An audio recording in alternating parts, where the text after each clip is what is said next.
તો અમદાવાદમાં ટ્રાફિકની સમસ્યાના ઉકેલ માટે પ્રયાસ કરવામાં આવ્યા છે। શહેર પોલીસ કમિશનરે કરી છે પહેલ। ઝાયડસ 4 રસ્તા નજીક બ્રિજ નીચે 2 યુ-ટર્ન ખોલાયા છે। યુ-ટર્ન ખોલવાના કારણે ટ્રાફિકનું ભારણ પણ ઘટ્યું છે।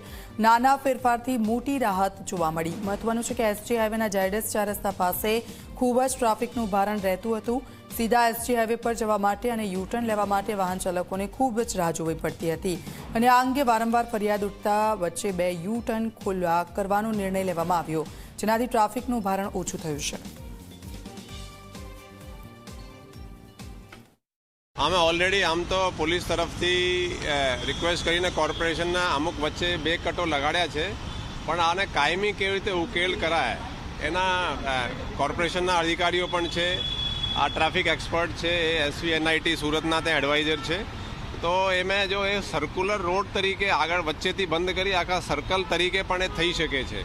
તો આ બરાબર રહેશે કે શું બરાબર રહેશે બધું ચકાસણી કરી અને આમે જરૂરી ફેરફાર કરવામાં